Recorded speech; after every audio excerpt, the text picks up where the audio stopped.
Supreme court کے آئینی bench کے سامنے جو ریویو حکومت اور سرکاری جماعتوں نے فائل کیا ہے، پی ٹی آئی کو جو سپریم کورٹ کے ایک 8 رکنی بینچ نے 13 رکنی بینچ میں سے 8 رکنی اکثریت نے جو ریزروڈ سیٹس مخصوص نشستیں دی تھیں، جو حکم دیا تھا کہ مخصوص نشستیں پی ٹی آئی کو دی جائیں، اس کے خلاف جو حکومتی اور سرکاری جماعتوں کے ریویو ہیں ان کی سماعت آج جاری رہی۔ یہ سماعت اب کل پہ گئی ہے اور اگلے چند دن اور یہ جاری رہے گی۔ آج جو گفتگو ہوئی، جو عدالت کے سامنے حقائق شواہد رکھے گئے، وہ یہ تھے کہ دسمبر 2023 سے لے کر 8 فروری 2024 اور اس کے بعد الیکشن کمیشن نے ایک کے بعد دوسری کے بعد تیسری لاتعداد غلطیاں کی، آئین اور قانون کو غلط پڑھا، اور اس غلطی کے نتیجے میں یہ دانستہ تھی یا نادانستہ تھی آپ بہتر جانتے ہیں، انہوں نے یہ کہہ دیا کہ پی ٹی آئی کے اراکین، جن کو پی ٹی آئی کے ٹکٹ حاصل ہیں، جنہوں نے اپنے نامینیشن فارم میں لکھا کہ وہ پی ٹی آئی کے امیدوار ہیں، ان کو آزاد امیدوار تصور کیا جائے گا۔ یہ وہ ایک حملہ تھا پاکستان کی جمہوریت پر، جس کے اثرات آج دن تک ہم سہ رہے ہیں۔ عوام کی جو خواہش تھی کہ وہ پی ٹی آئی کو بطور پارٹی منتخب کریں، عمران خان صاحب کو وزیر اعظم پاکستان منتخب کریں، اس کے راستے میں جو ایک دیوار کھڑی کی گئی، اس دیوار کو 8 جج صاحبان نے پچھلے سال جولائی 2024 میں مسمار کر دیا تھا۔ جج صاحبان نے یہ کہا کہ یہ تمام واقعہ، یہ تمام صانعہ الیکشن کمیشن کی وجہ سے ہوا ہے، الیکشن کمیشن کے غیر آئینی اقدامات کی وجہ سے ہوا ہے۔ الیکشن کمیشن کو کوئی حق حاصل نہیں تھا کہ پی ٹی آئی کے حمایت یافتہ، پی ٹی آئی کا ٹکٹ رکھنے والے اپنے نامینیشن فارم میں پی ٹی آئی کو اپنی پارٹی بتانے والے امیدواروں کو آزاد امیدوار قرار دیا جاتا۔ اگر یہ نہ ہوا ہوتا تو 8 فروری کے بعد 9 فروری کو تمام تر دھاندلی کے باوجود پی ٹی آئی بطور جماعت پارلیمان میں، نیشنل اسمبلی میں، صوبائی اسمبلیوں میں سب سے بڑی جماعت کے طور پہ ابھرتی۔ یہ ایک سازش تھی جو پی ٹی آئی کے خلاف کی گئی۔ یہ کہا گیا کہ یہ تمام امیدوار جو منتخب ہوئے ہیں یا جن کو منتخب ہونے دیا گیا، یہ آزاد امیدوار ہیں، اور اس وقت یہ ایک مسئلہ پیدا ہو گیا کہ اب ان آزاد امیدواروں کو کہاں بھیجا جائے، کیونکہ مخصوص نشستیں آپ جانتے ہیں پارلیمان کا 1/3 حصہ ہیں۔ یہ ایک بہت بڑی تعداد ہے خواتین کی اور ہمارے غیر مسلم بھائیوں کی، بہنوں کی جو نشستیں ہیں ان کے لیے مخصوص یہ پارلیمان کا ایک بہت ہی بڑا حصہ ہے اور پاکستانی جمہوریت کا یہ حصہ ہے۔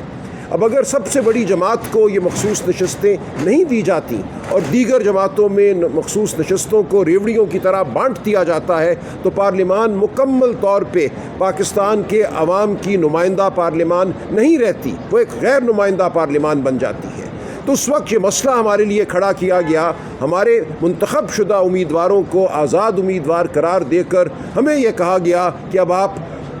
مخصوص نشستوں کے حقدار نہیں ہیں۔ ہمارے سامنے اس وقت ایک مثال موجود تھی باپ پارٹی کی، بلوچستان عوامی پارٹی کی 2018 کے الیکشن کے حوالے سے۔ 2018 کے الیکشن میں بلوچستان عوامی پارٹی نے حصہ نہیں لیا تھا بطور جماعت، لیکن آزاد منتخب ہونے والے امیدواروں نے منتخب ہونے کے بعد اس پارٹی کو جوائن کیا، اس میں شمولیت اختیار کی، اور الیکشن کمیشن نے مان لیا اس شمولیت کو، اور اس کی بنیاد پر باپ پارٹی کو مخصوص نشستیں دی گئیں۔ اس مثال کو مانتے ہوئے، اس مثال کے مطابق ہم نے بھی یہی کیا کہ جن ہمارے امیدواروں کو، منتخب شدہ امیدواروں کو آزاد قرار دے دیا گیا تھا، انہوں نے سنی اتحاد کونسل میں شمولیت اختیار کی، اور سنی اتحاد کونسل نے پھر مخصوص نشستوں کا مطالبہ کیا۔ پر یہ تمام صورتحال پیدا ہی اس لیے ہوئی کہ پی ٹی آئی کے منتخب شدہ امیدواروں کو آزاد، غیر آئینی طور پر آزاد قرار دیا گیا۔ اگر یہ نہ ہوتا تو یہ تمام معاملہ اٹھتا ہی نہ۔ آرام سے پی ٹی آئی کو اس کی نشستوں کے مطابق، جو دھاندلی کے بعد نشستیں دی گئی تھیں، ان نشستوں کے مطابق مخصوص نشستیں مل جاتی، لیکن یہ جان بوجھ کر ایک چال چلی گئی پی ٹی آئی کے خلاف اور ایک مسئلہ کھڑا کر دیا گیا۔ جب پی